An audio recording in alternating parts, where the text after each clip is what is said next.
катыгез қыз. Сәл нәрсеге бала мысықтың құйрығын кесіп алғаны несі? Мысыққа обал болды ғой.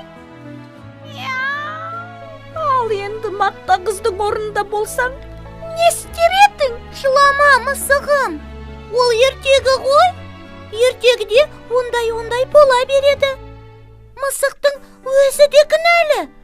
Ол мақта қызды тыңдамай, сүтін төгіп тастаған жоқ па? Бәрібір бұл қатыгездік. Оны басқаша жолмен жазалау керек еді. Мысалы, тамақ бермей дегендей. Бұл да дұрыс шешім дей алмаймын. Аштан-аш бұралып жатқан мысықты елестетіп көрші.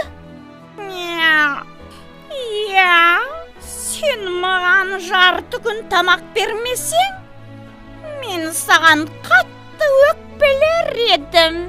Міне, көрдің ғой, мен одан да мына жүзіктің көмегімен сол ертегіге барып, мақта қызбен сөйлесейін. Мүмкін мысықтың құйрығын кеспейтін де шығар. Ал сен мені осында күт. Өтінемін, мені де ала кетші. Жоқ, неге екенін айтайын ба? Өйткені сенде құйрығыңнан айырылып қалуың мүмкін. Кім біледі? Байқаусызда сүтін төгіп алса? Мен бармай-ақ қояйын. Ол қыз мені өз ертегісіндегі мысықпен шатастырып алып жүрер. Ал онда мен кеттім.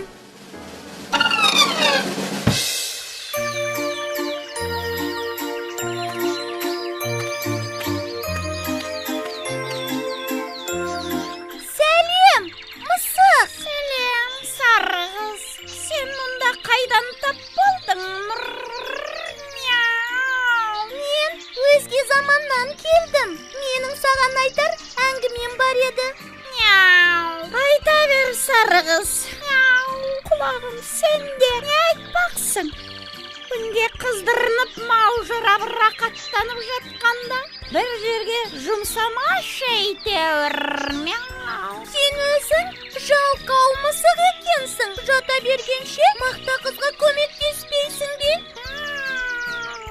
Жылы жерде пырылдап жатып ұйықтау қанымызға сіңіп кеткен әдет. Ал тышқан аулау деген міндетің ше?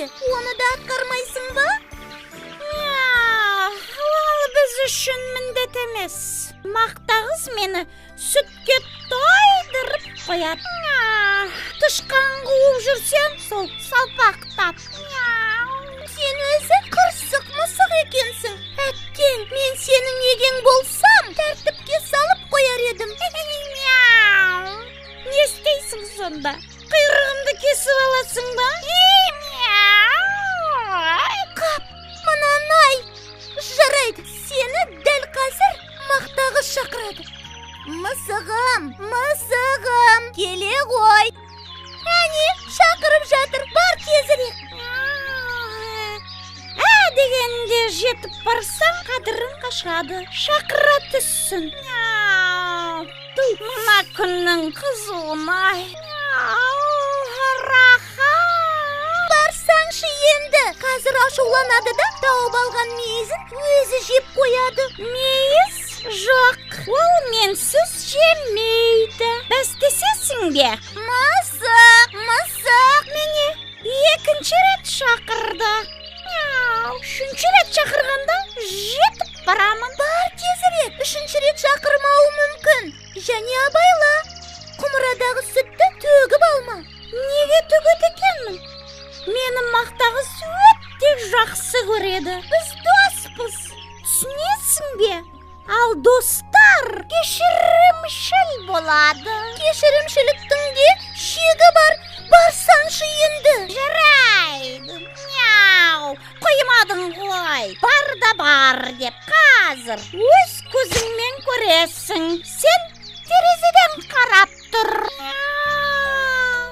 Мен келдім. Неге шақырдың? Сен өзі қайда жүрсің? Жаңа ғана сені 2 рет шақырдым ғой. Мен үй сыпырып жүріп, тауып алған едім. Соны бөлісіп жейін десем, мес. Мяу, кәне, бөлісіп жейік. Берсеңші енді. Сен келмеген соң, мен оны жеп қойдым. Қалайша, біз дос емеспіз бе? Ал мен бәстесіп жүрсем. Мяу. Бәстесіп? Кіммен? Айтпаймын. Мяу. Сәл күтсең келер едім ғой. Мені бір ойнап жүр дейсің бе? Күні бойы тышқан аулап, салпақтап. Ол енді сенің міндетің ғой. Бірақ осы кезге дейін бір тышқан ұстағаныңды көрмедім. Міне, сенбейсің маған, досыңа. Мен де тышқанды сақтап қоя алмаймын ғой. Ол пәле қашып кетеді ғой. Зып беріп, сондықтан ұстай салысымен жеп қоямын. Маған бір түйір мейізді қимадың. Кешірші, мысығым. Мяу, кешірмеймін. Неге кешіреді екенмін? Кешірімшілдіктің де шегі бар. Ой, сүт төгіліп қалды.